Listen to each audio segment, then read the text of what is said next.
Good morning student. We are starting 4th chapter कलम और तलवार। बच्चों, यहाँ कलम और तलवार दोनों का अलग अलग महत्व समझाया गया है। परिवर्तन या क्रांति हेतु कलम आवश्यक है या तलवार, हिंसा का मार्ग उचित है या अहिंसा का मार्ग। इन्हीं विचारों के भ्रम जाल में फंसे व्यक्ति को यह कविता शांति की राह दिखाती है। दो में से क्या चाहिए, कलम या कि तलवार? मन में ऊंचे भाव की, तन में शक्ति अजय अपार। अंध कक्ष में बैठे रचोगे ऊंचे मीठे गान, या तलवार पकड़ जीतोगे बाहर जा मैदान। कवि ये कहता है कि दो में से क्या चाहिए, दोनों में से क्या चाहिए, कलम चाहिए या तलवार चाहिए? मन में ऊंचे भाव की, तन में शक्ति अपार। कलम से उठे हुए भावों से मन में ऊंचे ऊंचे भाव उठते हैं जो कवि कलमबद्ध करता है जिन्हें, और तलवार से तन में, जब तलवार का अगर आप इस्तेमाल करेंगे तो आपके शरीर में शक्ति भी अपार मात्रा में होनी चाहिए। अंध कक्ष में बैठ रचोगे ऊंचे मीठे गान, या तलवार पकड़ जीतोगे बाहर जा मैदान। कवि कहता है कि कलम के द्वारा आप अंधेरे कमरे में बैठकर भी ऊंचे और मीठे गानों की रचना कर सकते हैं। या तलवार, अब आप, ये आपकी चॉइस है कि आप या फिर तलवार को पकड़कर आप बाहर जाकर मैदान को जीतेंगे या रणभूमि में जाएंगे। जला ज्ञान का दीप सिर्फ फैलाओगे उजियारी, अथवा उठा कृपाण करोगे घर की रखवाली। कवि कह रहा है कि आप ज्ञान के दीपक को जलाकर सारे संसार में उजियाली फैलाना चाहेंगे, या तलवार को उठाकर अपने घर की रक्षा करेंगे या रखवाली करेंगे। कलम देश की बड़ी शक्ति है, भाव जगाने वाली, दिल ही नहीं दिमागों में भी आग लगाने वाली।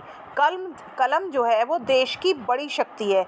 देश की बड़ी शक्ति इसलिए है कि कलम से लिखे हुए शब्दों से, या कलम के लिखे हुए शब्दों को पढ़कर राजनैतिक, साहित्यिक और सामाजिक क्रांति संभव है। इसलिए कहा गया है कि कलम देश की बड़ी शक्ति है, भाव जगाने वाली, कि वो दिल में इस तरह के भावों को उत्पन्न कर सकती है जिससे कि क्रांति संभव है। दिल ही नहीं दिमागों में भी आग लगाने वाली, कि वो दिल ही नहीं दिमाग में भी ऐसे भाव को उत्पन्न करती है जिससे क्रांति आती है। पैदा करती कलम विचारों के जलते अंगारे, और प्रज्वलित प्राण देश क्या कभी मरेगा मारे।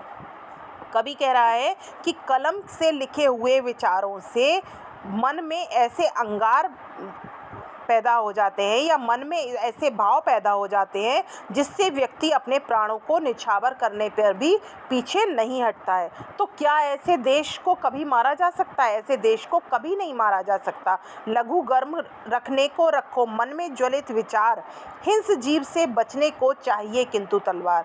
कवि कह रहा है कि अपने खून को गर्म रखने के लिए मन में उज्ज्वलित विचारों को होना बहुत ज़रूरी है।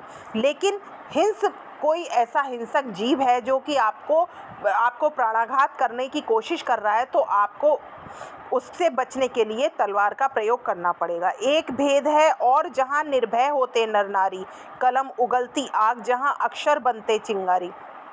कवि कहता है बस यही भेद है कि कलम ऐसी अपने शब्दों के द्वारा ऐसी जो अक्षर कलमबद्ध होते हैं, कलम में से लिखे जाते हैं, उनसे वो लिखे हुए अक्षर एक चिंगारी का रूप धर के मनुष्य के भीतर शोलों को उत्पन्न कर देते हैं, या मनुष्य के भीतर क्रांति की भावना को पैदा कर देते हैं।